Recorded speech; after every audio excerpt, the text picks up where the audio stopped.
Okay, so think for a second about those spaces where sound just seems to work perfectly. A really quiet library, or maybe a recording studio where every single note is just crystal clear. Yeah, totally. Then maybe contrast that with a busy restaurant where you can barely hear the person across the table. Oh, I know that feeling. You end up shouting. Exactly. The sound quality of our spaces. It's something we often only really notice when it's bad, right? Yeah, I feel it. But there's a growing focus now on making it intentionally good. And that brings us straight to today's deep dive. Architectural acoustic panels. Absolutely. You shared some really interesting sources on the market for these panels. And it's fascinating stuff, actually, seeing how this whole sector is changing. Mhm. It's all about, controlling the sound in our buildings, whether that's a big open office, a concert hall, or even just trying to make things a bit quieter in a hotel lobby or your local coffee shop. You sent over quite a bit of information. What we want to do today is we'll really pull out the key stuff. What's driving this market? Who are the big players? And sort of where's it all going? Yeah, the big picture. Because when you look at the numbers, I mean, it's hard not to pay attention. Back in 2023, this market was valued at USD 8,514.2 million. That's pretty substantial. Wow, yeah. And the projections, they're expecting it to hit USD 1,772.31 million by 2032. That's a compound annual growth rate, a CAGR, of 5.20%. Right, that 5.20% CAGR, it basically means steady growth year on year on average for the next decade or so. Adds up to a really significant overall increase. It really does. And with that kind of growth, you have to ask, well, what are these architectural acoustic panels exactly? Yeah. And why are they becoming such a big deal? Okay, good question. Let's unpack that. So at their core, these panels are all about managing sound within a built environment. Managing sound, okay. Yeah. They work by either absorbing sound waves or scattering them, which helps cut down unwanted noise, makes it easier to understand speech, and just generally creates a better, more comfortable acoustic feeling in a room. The sources you sent mentioned, they're usually made from materials that are good at soaking up sound, things like foam, different fabrics, timber, even perforated metal sometimes. It's interesting how adaptable they are, though. Yeah. That's what strikes me. We're not just talking about, like, one standard gray panel. No, definitely not. You've got panels for ceilings, panels you mount on walls, even freestanding ones you can move around. Right. And that versatility means designers can work them into all sorts of different building styles and tackle lots of different acoustic issues. Like echo, maybe? Exactly. Think about those rooms where everything just bounces around, makes it hard to follow a conversation, or just places that are overwhelmingly noisy. These panels can be a huge part of fixing that. Absolutely. And the info you shared really points to the key things pushing this growth. A big one is just, well, the sheer amount of construction happening globally across all sorts of sectors. Yeah, more buildings, more need for acoustic stuff. Makes sense. It does, but it's not just about more buildings, is it? It's also about how we're designing and using them now. Right. There's definitely a growing awareness, I think, of how noise actually impacts our health, our well-being, Yeah. even our productivity. For sure. Think about open plan offices. Great for collaboration, maybe, but But they can be incredibly noisy. Yeah. Distraction. exactly. So acoustic panels become almost essential there to make them workable. Plus, people want stuff that looks good now, too. It's not just about function. And these panels, aesthetically, they've come a long way. So many designs, colors, textures available. And that links right into the tech advancements mentioned in the material, doesn't it? How so? Well, we're seeing panels that can be really customized, tailored to a specific project's look and feel. Yeah.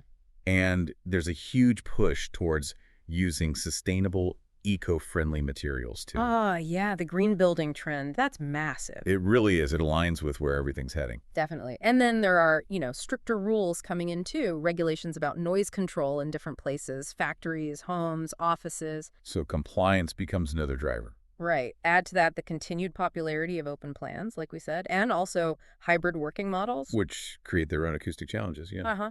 And finally, the sources just point to general urbanization and sort of innovative architecture pushing the need for these high-performance solutions. It's like a perfect storm of factors. It really paints a picture of a market responding to lots of modern trends in how we build and live.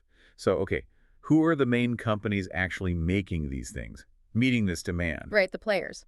Well, the info you sent breaks down the top manufacturers globally based on market share. Leading the pack is Saint-Gobain, they're French. Then you've got Rockfon from Denmark, Knauf Insulation from Germany, Armstrong World Industries from the US, and USG Corporation, also American. Interesting mix. Quite European heavy at the top, but with strong U.S. presence too. Yeah, it shows it's a global need, right? Not just one region. Definitely. Let's maybe dig into these leaders a bit more, starting with Saint-Gobain. Sure. So Saint-Gobain, based in France, the sources describe them as just a massive global leader in materials and solutions, not just construction, but healthcare, other industries too. Okay, very diversified. Yeah. And they hold a pretty big chunk of this specific market, 15% share.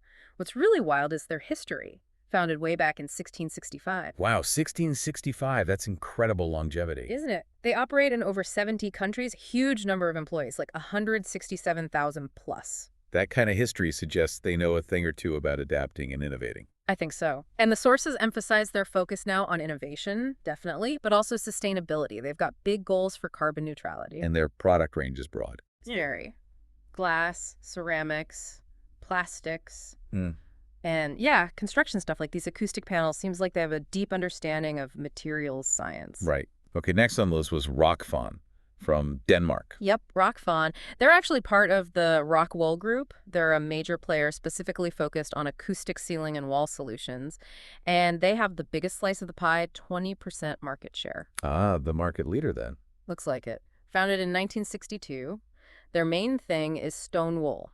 The sources point out it's a natural material, it's fire resistant, and it's really good at absorbing sound. So that focus on stone wool is kind of their unique selling point. Natural performance. Seems like it. And again, global presence over 30 countries shows the demand for what they do. The material highlights their commitment to sustainability and product performance, which probably resonates well with architects and developers. Yeah, looking for reliable green options. Makes sense. Who's next? Knauf Insulation. Knauf Insulation, yeah, from Germany. Presented as a global leader, but more broadly in energy-efficient insulation solutions. They hold 14% of the acoustic panel market. So insulation is their main background. Seems to be. Over 40 years experience. Wide range of materials, mineral wool, fiberglass. But what really stands out in the notes is their big push on sustainability. How so? Well, the sources mention things like their EcoSeal and EcoC technology. These are aimed at minimizing environmental impact using natural or recycled stuff. And they actually invested in a new, greener production line in Croatia using electric melting tech.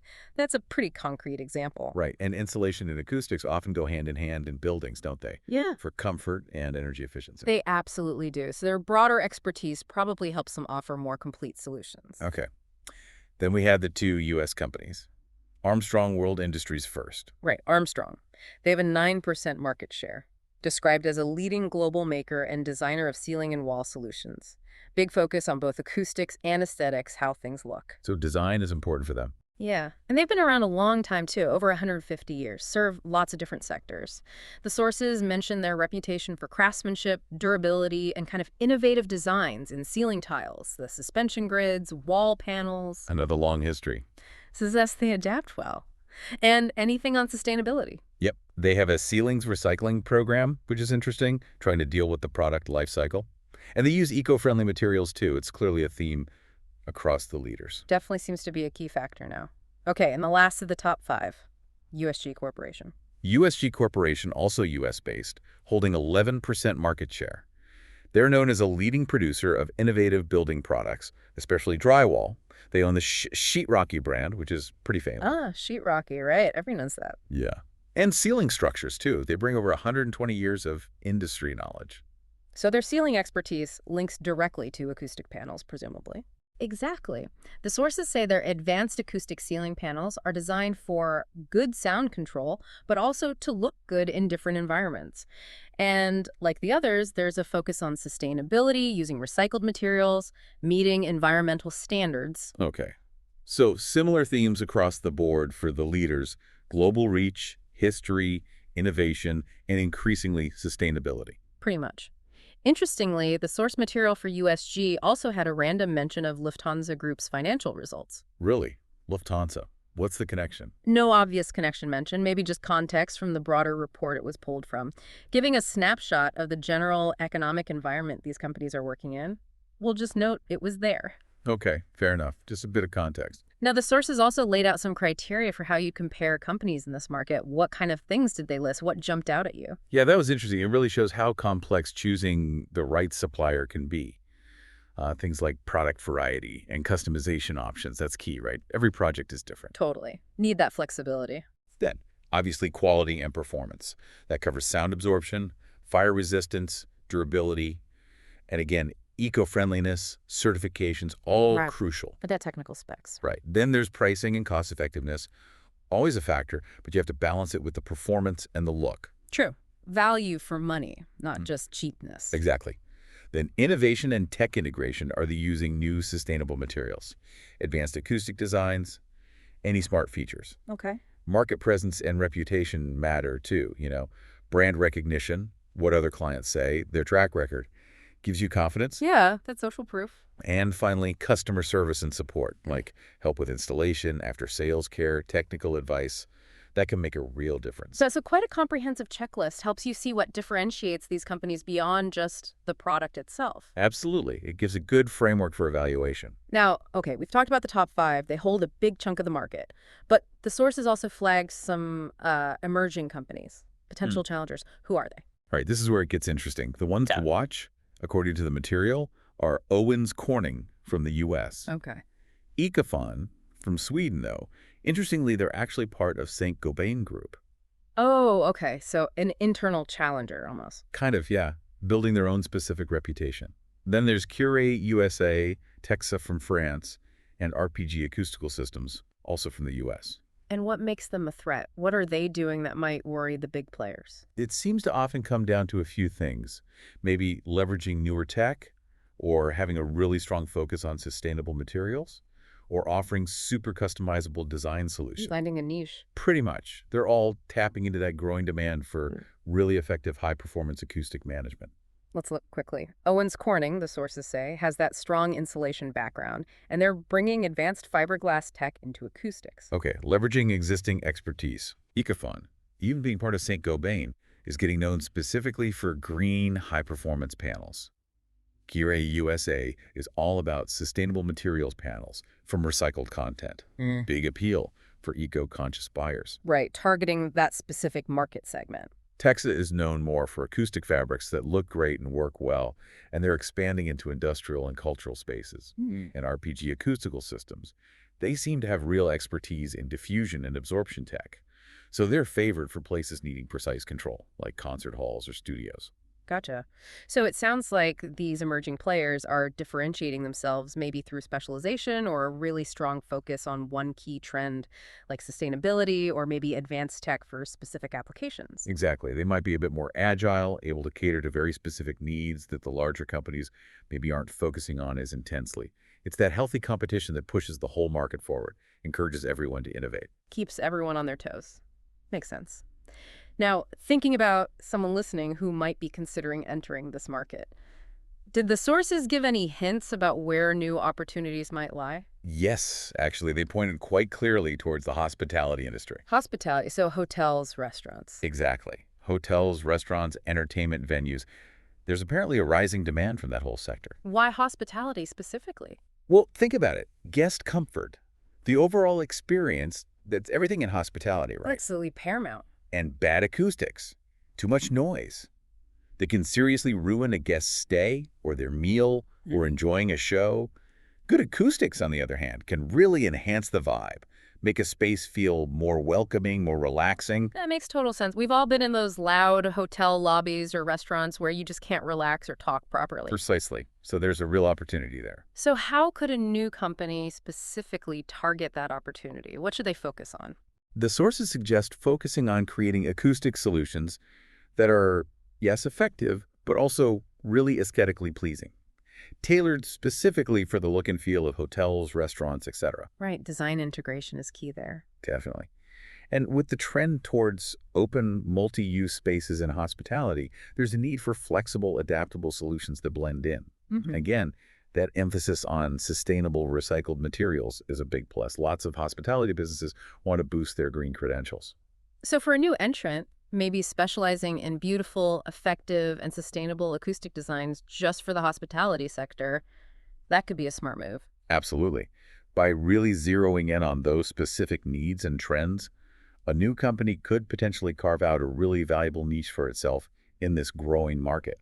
Well, this has been a really, really insightful deep dive into architectural acoustic panels. It's clearly a dynamic market, lots going on. Definitely growing, yeah. Driven by so many factors, more building, yes, but also that deeper understanding of how sound really affects us. Mm. We've looked at the leaders like Saint-Gobain and Rockfon, the criteria for success, those emerging players shaking things up. And the opportunities, like in hospitality. Exactly. It really underscores how important acoustics are in the places we live, work, and play. Yeah, it's way beyond just making things quiet. It's about optimizing spaces for comfort, function, even how they look and feel.